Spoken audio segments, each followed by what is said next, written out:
السؤال الاهم، افعل التريبل كابتن على هالاند الجوله ديت ولا اصبر احسن؟ يا رب تكون جوله كويسه وما فيهاش خوازيق، لان قررت افعل التريبل كابتن.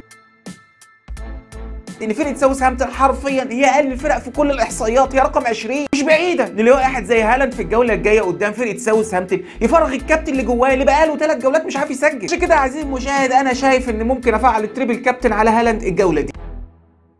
حرفيا السيتي بيستفيفها نجيله الملعب، ان اغلب المواجهات اللي بتجمع ما بين الفرقتين على ارض ووسط جماهير مانشستر سيتي دايما كانت بتنتهي بسكورات، واخر مواجهه جمعت ما بين الفرقتين ساعتها الايرلينج هالاند قدر يسجل جونين. بص بقى يا عم ايرلينج هالاند، هلا هلا على الجد والجد هلا هلا عليك. الخازوق اللي لبستهوني في الجوله الثانيه لما كنتش جايبك معايا وجبت فيه هاتريك، انا مستني منك هاتريك في الماتش ده.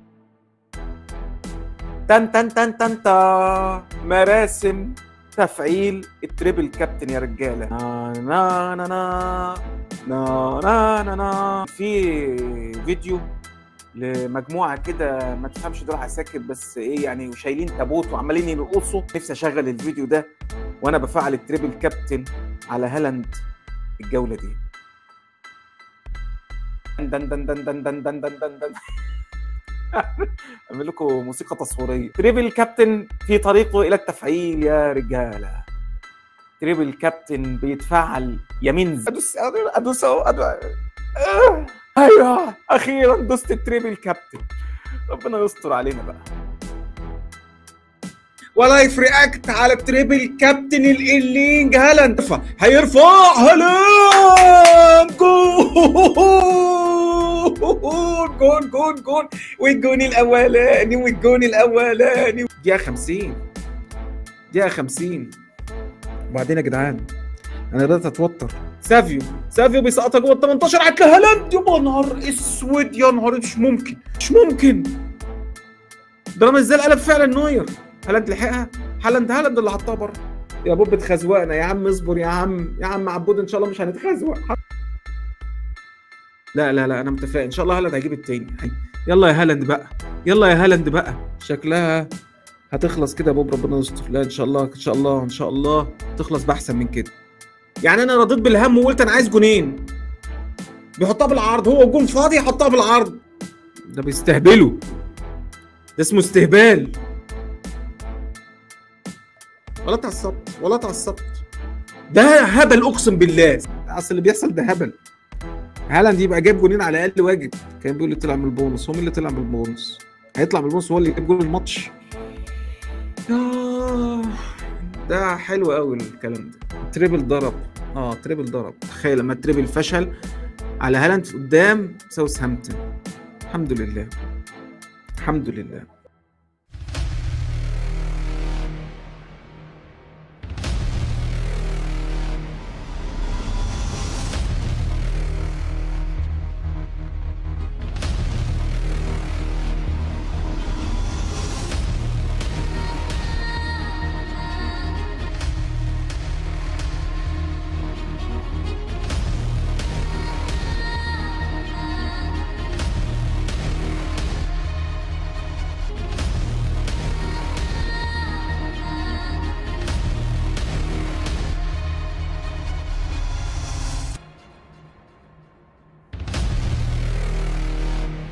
ازيكم يا رجاله، عاملين ايه؟ اخباركم ايه؟ يا رب تكونوا جميعا بخير وبصحه وسعاده وسلام. اهلا وسهلا بيكم، معاكم ايهاب في حلقه رد فعل جديده على خوازيق جديده. وخوازيق الجوله ديت خوازيق لا توصف، خوازيق من اللي هي تبقى مغريه اللي تدخل قلبك كده ما تطلعش منها، خصوصا اما تبقى في جوله زي ديت مقرر انت تفعل التريبل كابتن على وحش زي الايرلينج هالاند، والمفروض قال ايه؟ بيلاعب اضعف فرقه موجوده في الدوري. وطبعا عشان احنا مرزقين وزي الفل فطبعا الراجل ما يعملش حاجه ويجيب جون واحد، لا والانقح من كده ما ياخدش بونص. انت متخيل يا مؤمن؟ فخليني اقول لك ان الحلقه دي هتبقى حلقه صياح بلس 18 ايه عنب. استحملني معلش، انا كاتب في قلبي وساكت. بقالي 3 ايام بتعالج، باخد جلسات كهرباء وعديت في فتره نقاهه، ما صدقت ان انا فقت عشان اعرف اتكلم. ما اصل اللي بيحصل ده مش طبيعي، اللي بيحصل ده ما كانش طبيعي. بس يا معلم قبل ما اتكلم، قبل ما اقول اي حاجه، طبعا طالما الفيديو ده وصلك ما تنساش كام دعم ليا واشترك معايا في القناه لو لسه ما اشتركتش معايا لغايه دلوقتي. لازم محطات مكتوب لسه سبسكرايب، دوس عليه تفعلوا جنب الجرس التنبيهات، بدوس عليه تفعلوا الكل عشان اول ما اعمل حلقه جديده تجيلك على طول. واللايك والشير يا باشا المتين بتاعك ما تنساوش تساعدنا طبعا عشان القناه تكبر تنتشر وتوصل لاكبر عدد متابعين. اكونتاتنا على السوشيال ميديا مش محتاج افكرك، فيسبوك، انستجرام، تويتر، تيك توك، موجودين في كل حته. خش تك معانا ملاكم في الاكونتات دي عشان دايما تبقى متابعني كل جديد بجديد. والدوري بتاعنا دوري قوي تقطيع وليس للضعفاء. في الديسكربشن تحت صندوق الوصف تحت الفيديو في كود ولينك اشتراك بتاع الدوري ده. لو مش قد التحدي خش اشترك وريني نفسك. طبعا الحمد لله والشكر لله والفضل لله، وطبعا لازم نشكره في السراء والضراء. الحمد لله قدرت اجيب 69 نقطة، وطبعا كنت عامل -4 في الجولة ديت، وطبعا كده رست على 65 نقطة في جولة مفعل فيها التريبل كابتن جايب فيها 65 نقطة. انت تخيل يا مؤمن 6 نقط 6 نقط جابهم هالاند قدام مين؟ قدام ساوثهامبتون، اضعف فرقة موجودة في الدوري. جاب جون واحد هالاند ايه اللي جاب جون واحد؟ مانشستر سيتي كلها على بعض الفرقة اللي متصدرة الدوري لغاية دلوقتي، الفرقة اللي على قائمة الترتيب بتاعت الجدول دلوقتي بتاع الترتيب بتاع الفرق، جابت جون واحد بس في ساوثهامبتون، وهي بتلعب فين؟ على ارضها ووسط جماهيرها. يعني ايه انت لو كنتوا بتلعبوا قويه في ارضهم وسط جماهير كنتوا ممكن تخسروا؟ انا مش فاهم. هو خلاص وارعاوي اللي عندهم جوارديولا اتعدى من ارعاوي اللي عندنا اللي مشي. ما انا عايز افهم، انا مش فاهمها، مش قادر استوعبها. ازاي طبعا هقول لك على حاجه، انا طبعا خلاص تشكيلتي مش هتكلم فيها. انا عملت 3 تغييرات انا قبل ما طبعا استفيض، لان انا لو اتكلمت مش هعرف اقف. طبعا انا عملت 3 تغييرات على مستوى التشكيله بتاعتي. بعت ديفيد رايا وجبت بيكفورد، وبعت هاري وينجز ورحت جيب طبعا امبويمو، وبعت هافرز على مستوى الهجوم ورحت جبت لارسن. طبعا كان معايا تغييرتين، عملت تغيير وزياده فوقيهم ب-4، فنقدر نقول ظبطت التشكيله بتاعتي لحد ما. خلاص بقى فعل التريبل كابتن بقى، مفيش فرصه احسن من كده. تاني اضعف ويمكن اضعف خط دفاع موجود في الدوري بعد ابسويتش تاون هي ساوثهامبتون. الفرقه لما تيجي تبص على ارقامها واحصائياتها فرقه مصفى حرفيا، فرقه بتقول ان في الماتش الواحد على الاقل بتستقبل فيه من 2 ل3. وده انا مش بكلمك عن السيتي اللي فيه هالاند، ده انا بكلمك عن الفرق التوتو الثانيه اللي بتنزل تلعب. ده ليستر يا مؤمن، ليستر الجوله اللي قبليها جايب فيها 3 اجوال. ليستر فايس المفيس اللي طبعا باخطائه الدفاعيه خلى كريس وود راح يجيب جونين الجوله اللي فاتت. تخيل ان فرقه بالمنظر ده جابت 3 اجوال في ساوثهامبتون. هما فين؟ بيلعبوا على ارض وسط جماهير ساوثهامبتون، فرقه فيها الاثنين عظماء اللي ما عدوش في تاريخ الفانتزي لغايه دلوقتي. رامسدال في حراسه المرمى بالتصديات التخلف اللي هو بيعملها والاخطاء الغبيه اللي هو بيعملها، وبن دريك الاسطوره ما ادراك ما بن دريك، وطبعا سمعته ما سبقاه. تخيل انت بقى بكل دول الايلينج هالاند ضلفه الدولاب اللي في مانشستر سيتي جاب جول. ده انت يا معفن جايب في الجوله اللي فاتت في الشامبيونز ليج جون بكعب رجلك وانت بظهرك. ايه عامل لي نينجا تيرتل في الشامبيونز ليج، وتيجي في الدوري تقلب لي خيال مآتة. طبعا كل الناس قاعده تحذرني، بوب ما تفعلش التريبل كابتن، انا فاهم وانا عارف انتوا خايفين من ايه. خايفين ان طبعا في غياب رودري وكيفن دي بروين ده ياثر على اداء هالاند وما يعرفش يوصل للجول، لكن البعيد وصل للجول. لك ان تتخيل عزيزي المشاهد ان الشحط محط اللي اسمه الهالاند اللي بيلعب في مانشستر سيتي هو اكتر لعيب شاط على الجون في الجوله دي. والله زي ما بقول لك كده اكتر لعيب شاط على الجون. تقريبا الاحصائيه كانت بتقول حوالي 7 شوطات او 8 شوطات، منهم 4 اون تارجت. 4 اون تارجت يا انا لو اطول انط لك في قلب التلفزيون هعملها. ده منهم 2 وانت فاضي والجون فاضي. 2 هو خلاص مفيش متر ما بينه وما بين الجون، والجون فاضي ورامسدال مش واقف فيه. يعني انا راضي ذمتك دي تضيع. انا لو جبت تيسير ابن اختي هيحطها في الجون بمنتهى السهوله. سيبك من دي، الثانيه دي تضيع دي ازاي؟ ولا ما شاء الله الانفراده اللي جات له في اخر الماتش، السبرنت اللي بيفتحه، البرجه اللي بيفتحه، جمل بيجري في قلب ال18 خلاص ما حدش قده، متعود عليها وشفناها كتير وبيحطها وبيجيبها. لكن ازاي رامسدال قلب نوير وشالها، رامسدال شالها من هنا وشالني انا من هنا. قسما بالله في لايف رياكت انا كنت هنا عليا الطم. انا لو ميت لي ميت ما هقعد الطم بالمنظر ده. انا يا ساده بقالي يومين ضغط عالي وبتعالج فعلا حرفيا. الحلقه دي كانت المفروض تنزل امبارح، ما قدرتش. انا راقد في السرير بقالي يومين. عارف ان المفروض الكلام ده ما يطلعش مني وانا اللي اطلع اهون على الناس واقول لهم يا جماعه دي لعبه، دي جيم، ولا يهمك ده احنا بنتسلى. لكن اعذرني يا اخي، مش عارف استحمل من كميه الفرص اللي ضاعت، مش عارف استحمل. انت مالك انت لو هالاند ما كانش عارف يوصل للجون كنت اقول انا اللي انا حمار واستاهل ضرب بالجزمه ان انا حطيت التريبل كابتن على هالاند. ما هي منطقيه كيفن دي بروين مش موجود ورودري مش موجود، هالاند ممكن ما يعرفش يوصل للجول. لكن لما اتكلم على اسوأ فرقه دفاعيا وبترتكب كميه اخطاء على مستوى خط الدفاع، وهالاند وراح هالاند راح وصل وشاط عليها 7 شوط، بقول لك اكتر واحد شايط على الجون في الجوله المنيله اللي ما يعلم بها الا ربنا ديت هو كان هالاند. ايه؟ طب ايه قراري كان غلط؟ لا ما كانش غلط، بالاحصائيات وبالارقام فعلا هي اضعف فرقه. هالاند كان يقدر يوصل للجون، هالاند وصل للجون. انت بتتكلم عن تاني اضعف فرقه استقبلت اهداف على مستوى البريمير ليج لغايه دلوقتي، جبت فيها جون. سيبك من كده، انت لعبت في جولتين ورا بعض قدام اضعف خطين دفاع موجودين في الدوري، ويلفرهامبتون وفرقه ساوثهامبتون، جبت فيهم قد ايه؟ جون واحد. ما دافع فيك 15 مليون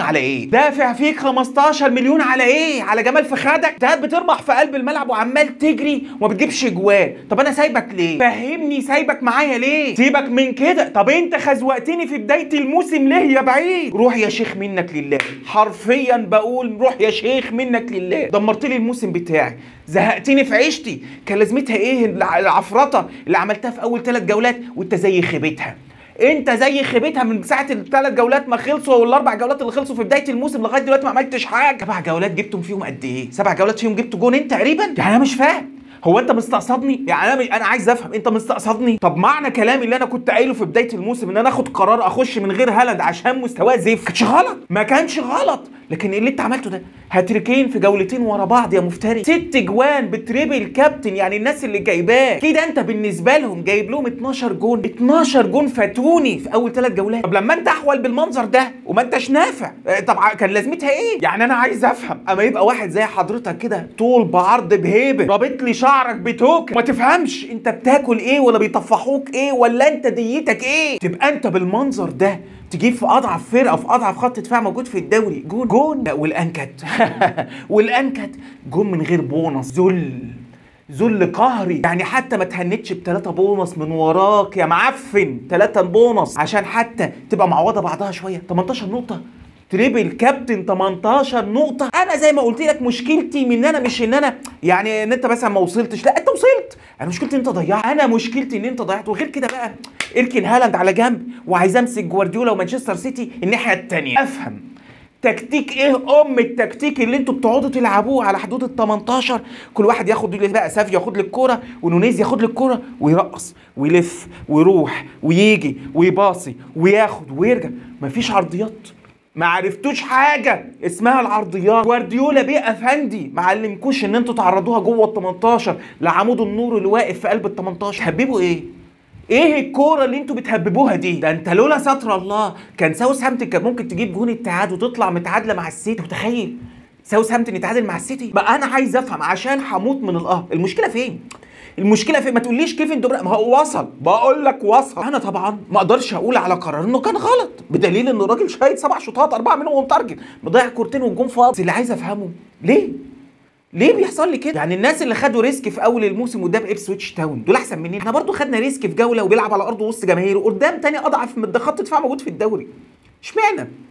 ما عايز افهمها، اشمعنى كان مركز في اول مباراه او في تاني مباراه ومش مركز في المباراه دي؟ ايه اللي حصل؟ نفسي افهم ايه اللي حصل. 5 جولات ورا بعض ما تجيبش فيها غير جون. انا بصراحه انا دماغي هتفرقع من كتر انت مش عارف، مش لاقي لها تفسير، مش لاقي لها سبب. طب وبعدين انا هفضل سايبك معايا بالمنظر ده؟ طبعا بقى حضرتك انا لو قررت ان انا اروح ابيعك وخلاص واخلص منك بقى واجيب حد من المهاجمين غيرك، ثاني يوم هلاقيك بتجيب هاك. انا مش فاهم انت حد مسلطك عليا؟ ما انا مش فاهم حد مسلطك عليا. طب انت عارف انا لو فضلت كنت مكمل على موقفي وثابت على موقفي ان انا ما اجيبكش، و6 جولات اللي فاتوا اللي انت ما عملتش فيهم حاجه دولت كانوا هيطلعوني احلى طلوع في الترتيب والرانك بتاعي. ولكن للاسف انا عايز اقول لك ان اللي حصل لي ده كان ضريبه ان انا بعمل حلقات على اليوتيوب. ليه؟ لان طبعا كل الناس ايه ده بتعمل نصايح ومش جايب معاك هالاند، طب انت شايف جايب هاتريكين؟ كل واحد بقى يخش يلقح لي بكلمه ويقول لي انت ما انتش جايب هالاند، انت ترتيبك وانت مش ترتيبك. طب ايه رايك بقى انا لو ما طلعتلكش ترتيبي ولعبت بدماغي هقول لك في نهايه الموسم افاجئك انا كنت بطلع الترتيب الكام؟ ما حرفيا لو ما كانش عندي حد خايف ان هو يقعد ينمر عليا ويقول لي انت ما انتش جايب هالاند وهالاند شوف بيعمل ايه، كان زماني دلوقتي ترتيب احسن من كده بكتير. طبعا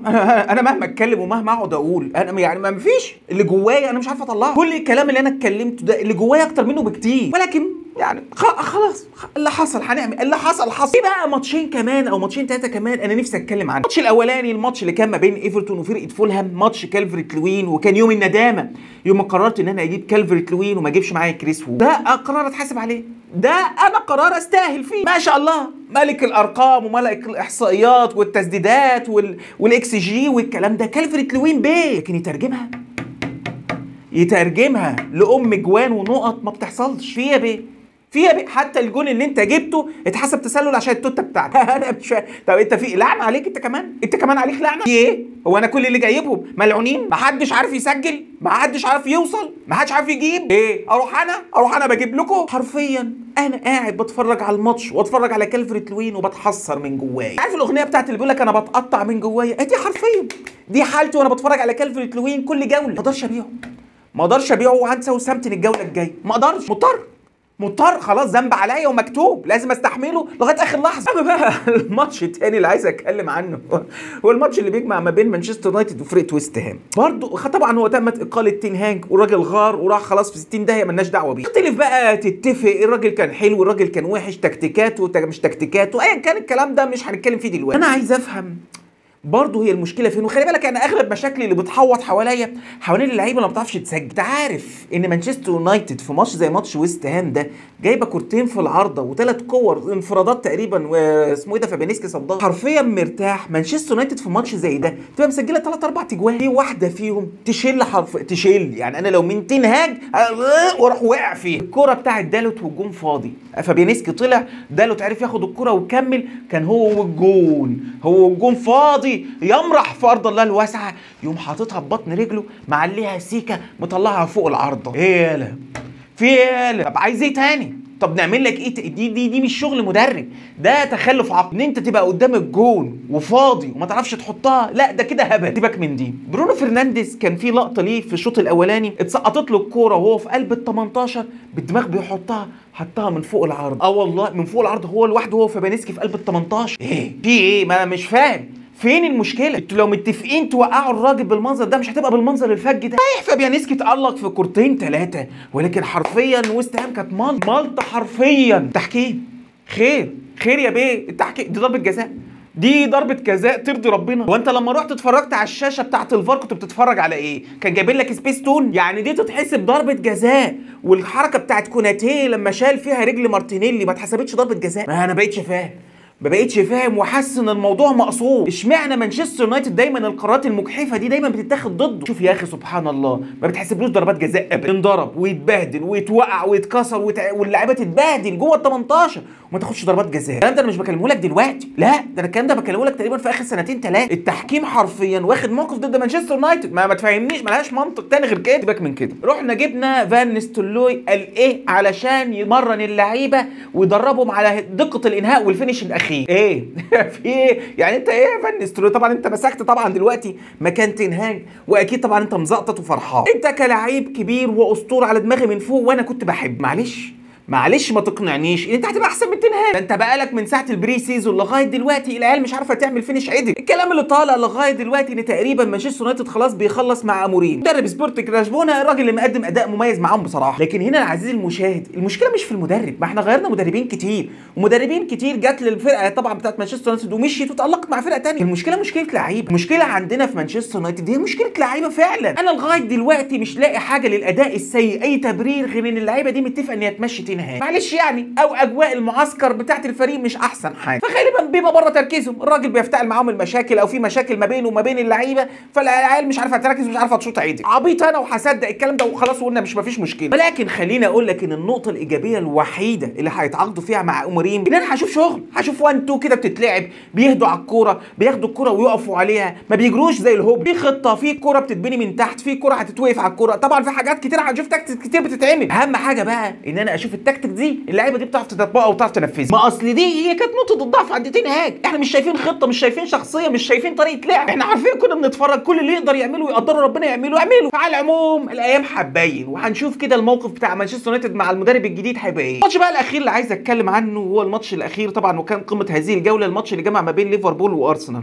وبصراحه كان ماتش حلو وماتش لذيذ وجميل، وزي ما قلت لكم ارتيتا ما يتصدقش وده راجل كذاب. لقينا ساكا بيلعب عادي وتمبر موجود عادي. ولكن بقى اللي كان ملاحظ عزيزي المشاهد في مباراه زي ديت هو غياب ارن سلوت بالتكتيك وبالفرقه بتاعت ليفربول اللي مقدمه اداء فظيع من بدايه الموسم لغايه دلوقتي. هل هي كانت ليفربول اوف داي ولا دي ليفربول اللي حقيقيه اللي حبان قدام الفرق الكبيره؟ هو انا لو هتكلم على فرقه ثانيه ممكن تعاني قدامها فرقه ليفربول هتكون مانشستر سيتي، يعني ربنا نفخ في صورتهم وعرفوا يركزوا وعرفوا يشوطوا. ولكن لو في فرقه هتخلي ليفربول تعاني لما تقابلها هي مانشستر سيتي بعد ارسنال. ايه الحكايه ارن سلوت؟ برضه انا ما كنتش فاهم انت معاد لسه ابو سلاي دكه ليه؟ كل شويه تطلع لي روبرتسون بدري وتطلع لي ترينت الكسندر ارنولد بدري. طبعا مش عايز اقول لك ان في اول شوط تقريبا ارسنال كانت مبرطعه في قلب الملعب بالطول وبالعرض وكانت ماسكه الماتش طبعا مخليه ليفربول مش عارفه تتنفس. لكن طبعا في الشوط الثاني ليفربول وارن سلوت الحظ يبتسم لهم. كميه الاصابات الغريبه اللي حصلت في فرقه ارسنال كان نتيجه ضغط الماتشات وماتشات كتير اللي لعبوها الفتره الاخيره. بدايتها من عند ساكا اللي خد كدمه كده خفيفه كده في تلاحم كده، يعني الراجل من بعديها ما عادش زي الاول. في الاول كده كان عنده عنفوان وبيجري وبياخد وبيرقص وبيقطم جوه ال 18.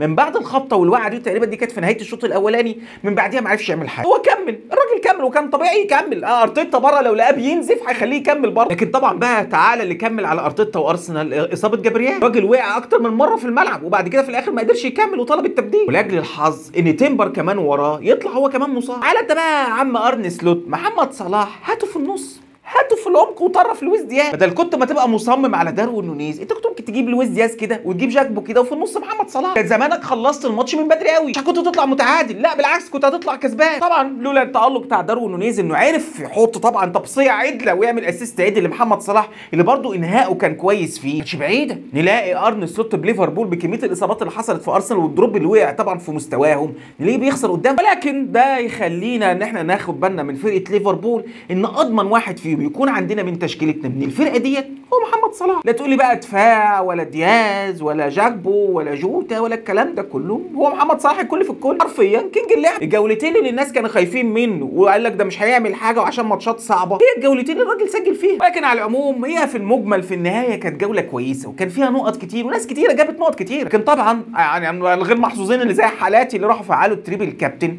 هم للاسف اللي اتخزوقوا في جوله زي دي. الحمد لله طبعا الحمد لله قدرت اتقدم في المراكز وفي الترتيب مش كتير. طبعا كنت مش عارف ال 4 مليون و500 الف وشويه، دلوقتي بقيت ال 3 مليون و900 الف، كسرت ال 4 مليون يعني مش برقم كبير ولكن هعمل ايه؟ امري لله. وبس كده وصلنا لنهايه حلقتنا النهارده. ان شاء الله حلقتنا بكره هنبدا نتكلم فيها عن استعداداتنا للجوله العاشره وخلاص. يعني شمس بتشرب وشمس بتغيب، جوله بتروح وجوله بتيجي، خوازيق بتروح وخوازيق بتيجي.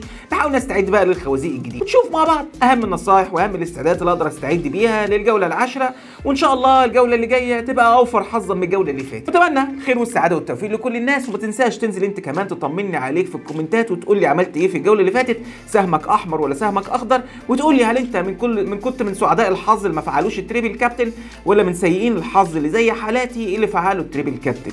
اتمنى الخير والسعاده والتوفيق لكل الناس ونتقابل على خير بكره ان شاء الله. اتمنى الخير والسعاده والتوفيق لكل الناس وارجوكم دايما خليكم معانا.